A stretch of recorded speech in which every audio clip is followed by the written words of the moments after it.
Hello everyone, it's Barbara here today with Uhane Gym. I'm Big Island in Hawaii.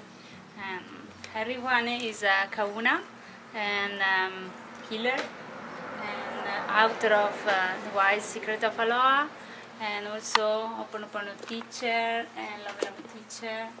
And I'm so glad to be here and have this experience with extraordinary people like you in this period of time where the conscious change rising, and yes. Rising. And yeah, I want to hear about why it's changing. What is your, your idea of this challenge stuff? Change is the only constant. We're going to start there. And Hawaiian culture has been able to change for eons. Millions and billions of years. We've been around for a long time. And this newest change is the most challenging, of course, because what happens is we lose the holdings that kept us in bind between the old Hawaii and the new Hawaii. What was the old Hawaii was this sense of dominance from a technologically advanced culture or presumed authority culture. So what this time represents to our culture particularly, at least from the many diverse perspectives, is that the Hawaiian is able to continue on the planet living in the state of benevolence, which is its original state for the culture. Before the inception or the engagement of European or American culture, we had a state of benevolence. We were able to feel safe that our God was not one of terror or recovery or trauma. That our ability to see the abundance that happens through the equator, just because the amount of sun and the abundance of food creates the absolutely luscious expansion of art and culture and relationships, and allowing that to come back in force so strong that it enthralls the entire planet is what we see as what's possible in this transition time between the old and the new. But the occasion of actually cracking out of the constriction of male-dominant society is passing. That's kind of awesome. Yeah, and you can sense that. You can truly sense that everywhere. You was talking about circle culture and pyramid. Circle culture and pyramid culture is the fundamental understanding of... let me give you some geographical perspective. Can you imagine that the circle cultures were those who had a relationship with earth rhythms? Circle cultures had relationships with gathering expertise and farming expertise that had based on more abundant sources of food. Pyramid culture, more in the north, was really restricted to the concepts and patterns of summer, winter, fall, and spring, meaning there were times that you had to accomplish a certain level of expertise or vengeance would get you. You wouldn't have enough food. So that's what the real power of the pyramid culture was, is to hold people together through striving times.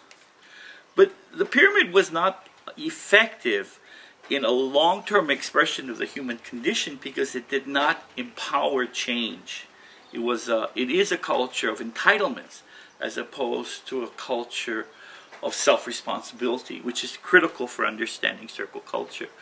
In the authority of circle culture, every single person takes responsibility individually for being equal, which is not the case in pyramid culture.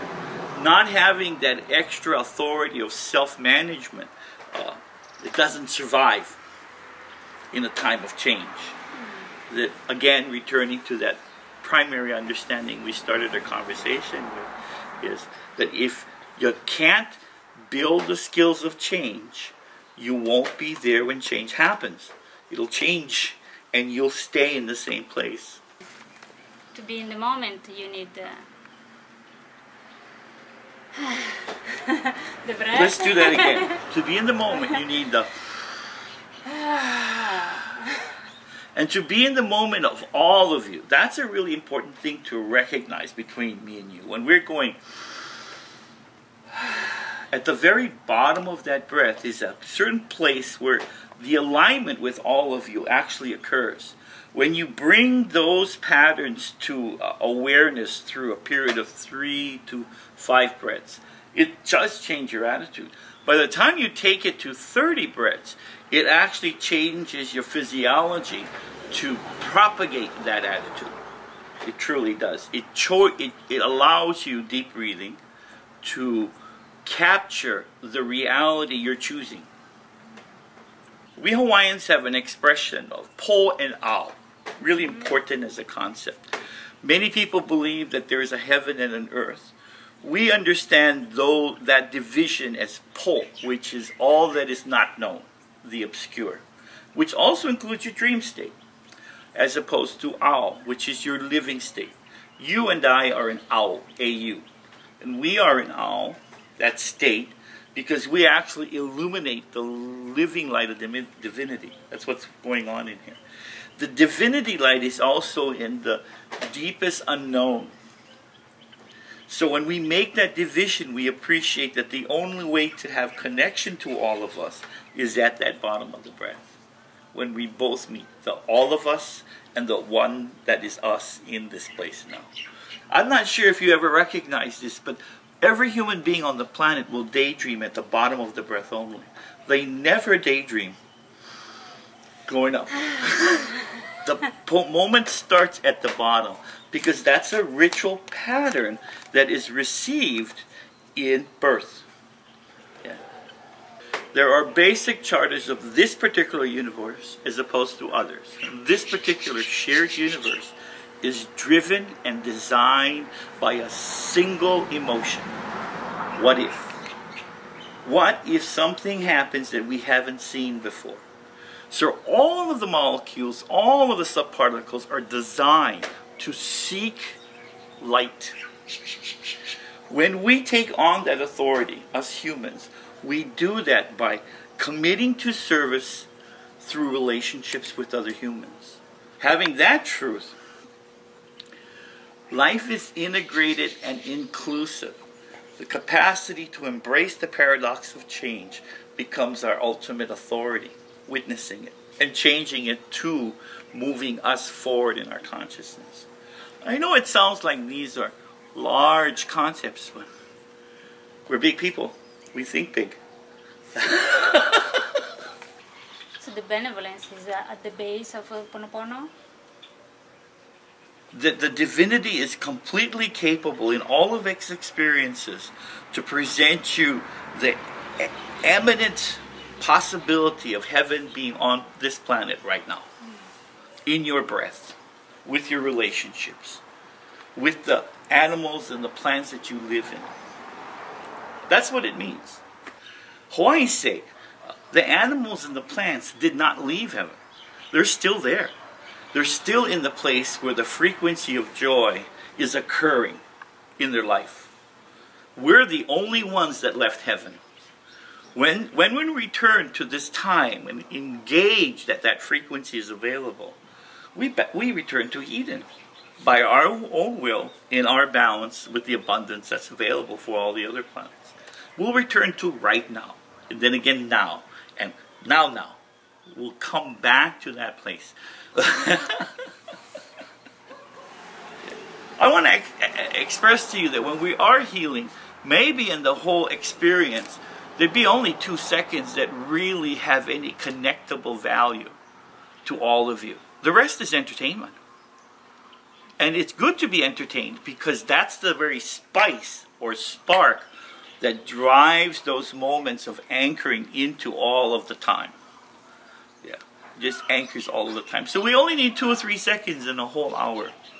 Having that truth, I've worked with people over many years, having a lot of fun in an hour and a half, and driving their creation into their presence. Their presence, not mine.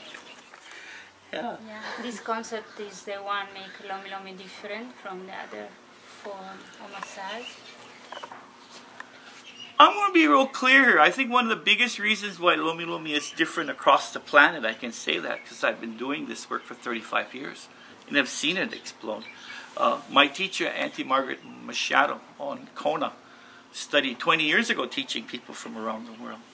And over this time, I can tell you what's happened is people who used to do Lomilomi in other lifetimes, in other Polynesias, connected to that tone and present the one common word that identifies that kind of healing, Lomilomi. So no Lomilomi looks anywhere around the planet like any other Lomilomi. But the one connecting factor is that commitment to prayer or communication with all of them. Communication with divinity. No other modality has that consistency.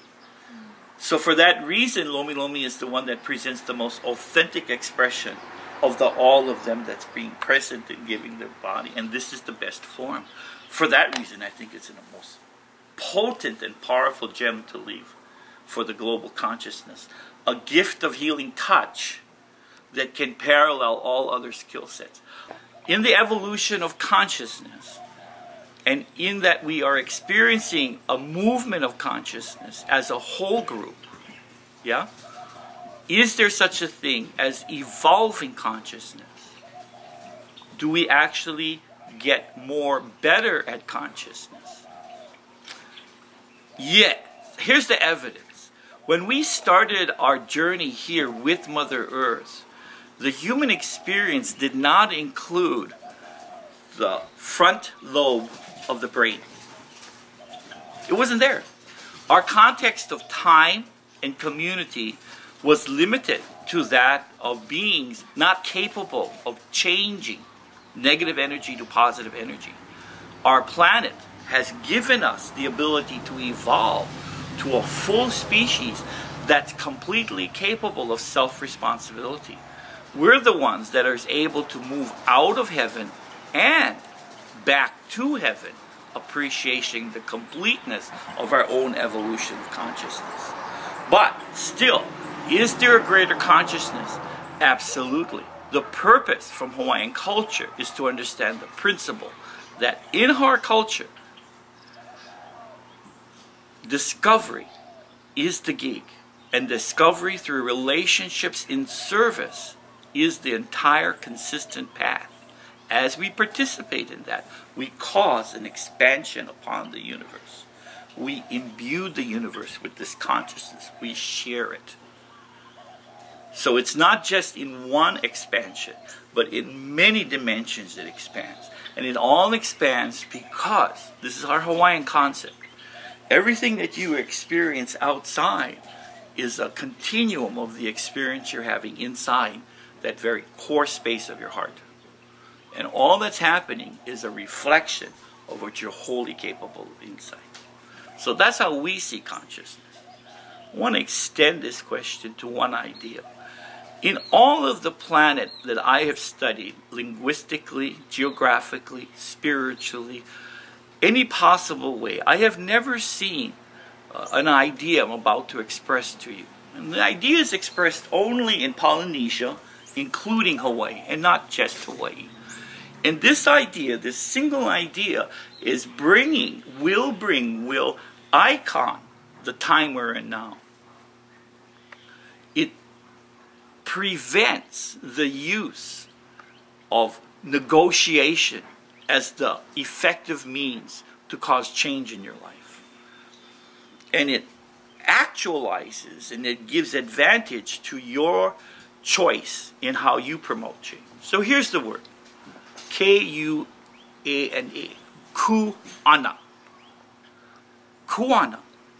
It's a call to bring you to the center of your universe, your pattern, your designed frequency choice for where you are. When that idea becomes global, and it will, as it has in the past, everyone will have self-authority and self-responsibility and care for their own footprint. That's the expansion of consciousness, self-responsibility. That's the evolution we're in now. Something to really be excited about. That we're not going to be spinning anymore. we're going to be driving into our own awareness so that we can create from our own footprint. Kuana, bring me to the center of my universe.